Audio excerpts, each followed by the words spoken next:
Well, hello, good morning, everybody. Good morning here in Argentina. We are going to talk today about why is change so difficult. And I have some things that I've been thinking about sharing with you. First of all, I want to make a distinction between change and transformation, because I know some colleagues are concerned about using the right words to name things.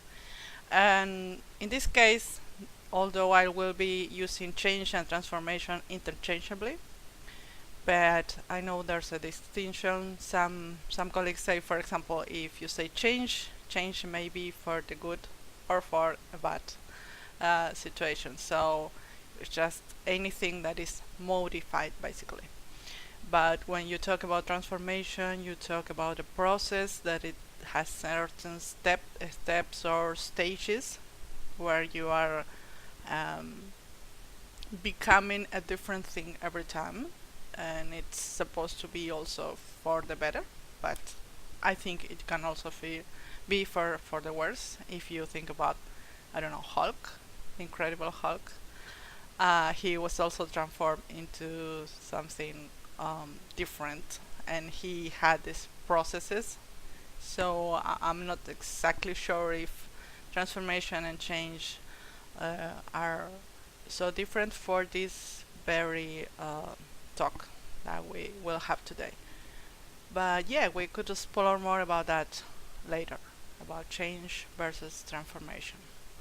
So right now, change, I will be using it interchangeably, and I will be also talking mostly about individuals than organizations, but some of the things I may say might also apply to organizations. So, that said, right now I will be talking about our main topic, why is change so difficult. And I was coaching the other day a person, and he told me that he had some bad habits. He considered bad habits. He wanted to improve that, to overcome those bad habits. And one of the things he had mentioned he had been trying to do was just to do. I have done also, of course, the same so long ago, to do everything at a time. So if you want to change, for example, I don't know, you want to go on a diet and lose some weight. Sometimes you start going to the gym and do exercise, and also have a healthier food, and you start trying all those things together, and it's like eating an elephant with a spoon, but all together all the time. So there have been some studies about this behavior. For example, there's a book I can recommend you to read. It's called Switch, and the author, I don't remember the name of the author right now, but he says that these studies, for example, are about willpower. We only have the power or the willpower to change small things at a time. For example, if you say, okay, I want to lose some weight, what it would best for you, I know some people may say otherwise, but maybe it's not just starting all at once, but starting to do little things at a time. And that's also something we were discussing with my client, and he said, well, I have to leave aside all the food I'm eating. I should be eating right now salads. I should be eating more fruit. I should be eating this and that, and I should be drinking more water. I should be doing more exercise, and all those shoulds and have to were actually overwhelming for him.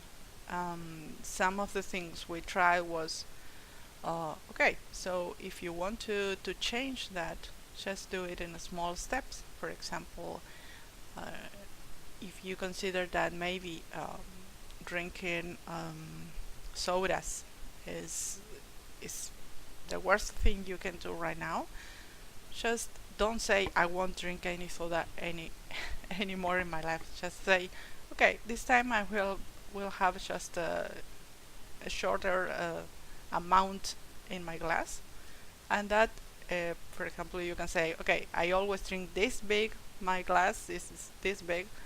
Then I will have this one for a week, and then next week I will have this quantity and that. So, well, this is a case of lose weight or eating more healthily or having a healthier lifestyle. But what happens when, for example, you want to change some other habits like, well, these shoulds I was talking about. I used to be all the time, I should do this and I should do that and I should do this other thing. And actually, I learned that by saying should, you are all the time somehow, it's not explicit, but somehow in your conscious mind you are thinking, I'm a bad person. I'm not doing what I'm supposed to do or what I have to do or what is good for me. So why I'm doing this? And you start the whole cycle again and again. So what I started doing was, okay, every time I said should, I will pay attention to it. So I started saying, oh, well, I should do this and that. And then, okay, the first time was, okay, just stop for a minute and think. I did say should. You can also take up notes of the times you say should, and count them, and just be aware that it's there. And then with the time you will see that you are aware right now of should, and maybe you could change that word to could. It would take you some time, and maybe you could start saying, okay, I just said should. Okay, I'll rephrase it. I say, for example, I should drink more water. And you realize, oh, I said should. Okay, I could drink more water. And that implies that you are not obliged to do this. You don't have to do it, or you will be a bad person. So, just by saying that, change it, that simple word, you can say, okay, it's an option for me right now. Maybe I don't get it. It's not my time or whatever. But right now I don't feel I have to do something. It's just an option, and I can take it or I cannot take it. I can choose to do another thing maybe. But just as I said, by changing that very simple word, you can improve your life in a great amount. Try it. Don't believe me. Just try it. And well, that's a problem. We said we try to do everything at once, and just by changing that simple things and starting with baby steps, step by step by step, you will improve greatly in your life, and it will change your life. I'm sure of that. I promise. If you do that. Okay. Another thing I see that why is change so difficult to do to stick with change is because sometimes we we are not committed, would be the general title subtitle. We are not committed to change, but sometimes actually what happens is that we don't have a greater purpose to do something, or we actually don't care, and we have to say, my reality is I don't actually care about this, so I won't stop. I will stop saying I have to do this or that because I just don't care. So be sincere with yourself. And But sometimes we actually want to change because we think it's really important for us, and we are committed to it, but it's so difficult, so difficult. Most of the time is also because we are scared, and we talked a bit about fear last time. So if you are scared, just do it, as Nike says. And this is an ad, a free ad. Just do it. If you are afraid, do it afraid, and over time it will pass, and you'll be less afraid every time you do something, and that's it. So there is a third thing that I've seen happen with change and what is so difficult is because we start looking for tools. And I mean, I love tools. I'm a big fan of tools, but I sometimes have a thing. I started looking for many books. Well, I'm a fan of books. I have so many here at home. I have one right now. Beside me, I'm reading all the time. I have several books, and I'm always investigating for new things and new tools and how can I improve that, and create a tool for my clients to understand better the things we are doing and that kind of thing. But if you are if you stick too much to your tool, you will just be look the problem or the thing you're trying to overcome, the change you're trying to make stick. You will see that actually a tool is just a one way of looking at this change that you want to accomplish. So if you combine tools, for example, you could actually get better results. So blends are good, and don't stick to just one tool, or I mean by tool, a model, I don't know, a game, a dynamic, or a certain point of view. You can explore, you can create your own tool, you can create your own steps for overcoming your problem or making your change stick. That's actually what I would advise you if you are having problems. Don't stick to just one tool. Maybe at first it's good for starting, because you say, oh, I don't know where to start. Okay, I will start with this tool, and then I see if it goes right or what happens. But then just do what you feel is right for you. There is no unique tool for everything, or for your problem, and you are a unique person. So of course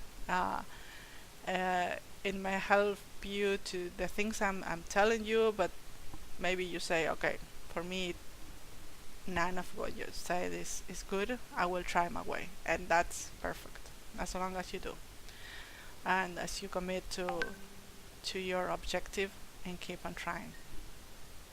There are some cases, for example, where I found that um, for some others, apart of having said that maybe we try to do everything at the time, there are cases where people just have an insight, an instant insight, and they say, okay, I know this is so bad for me, and I will stop now.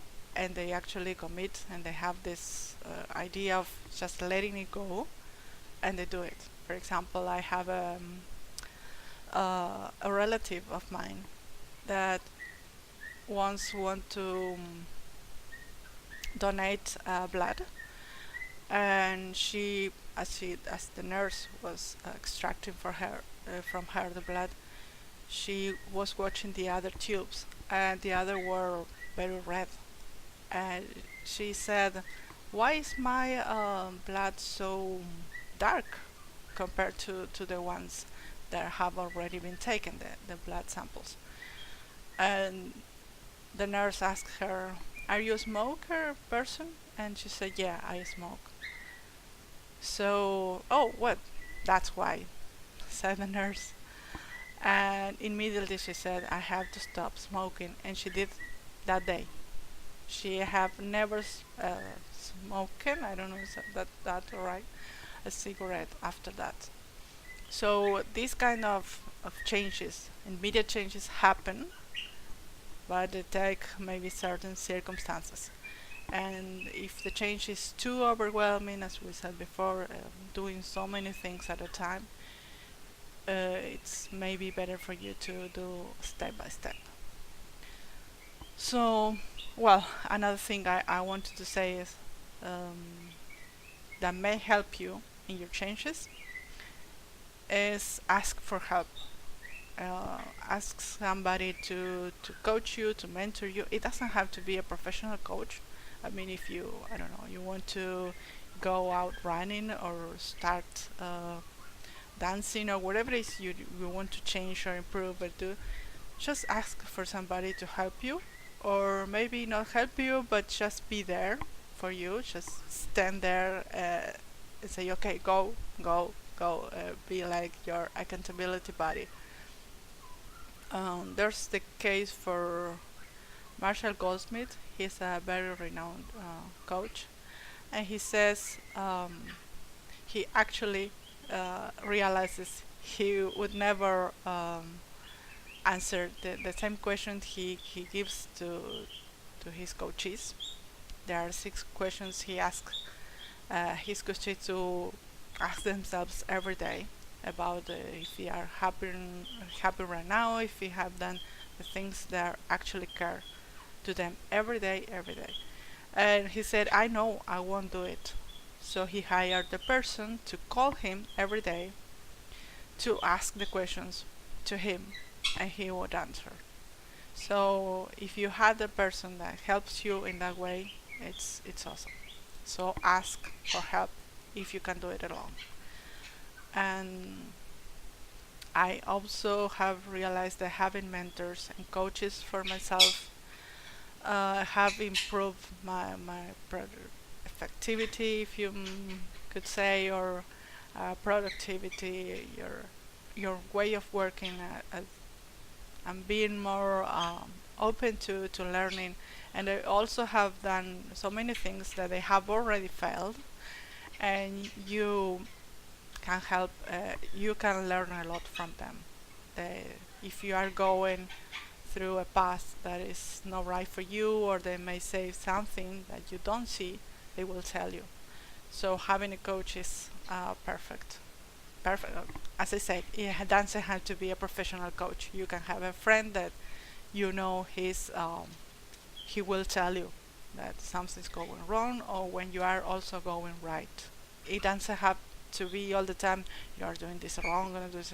No, it has to be someone that is there for you to help you, not just to beat you up. So you have to also celebrate your learnings. Well, it's 20 minutes now. I thought it would be less time for us. But I hope you like the series of things we are doing. We have so many things we can talk about. Maybe next time we will be, I don't know yet, because I'm doing this. When I realize something I want to share, I just do it. And so I'll leave aside these topics we were talking before, change versus transformation, for another time, and also organizational transformation or change for another time.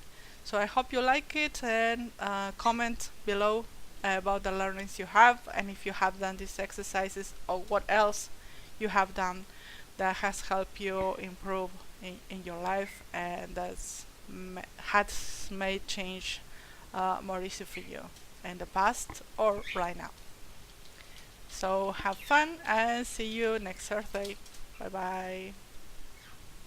You can actually see my cat sleeping right there. Bye.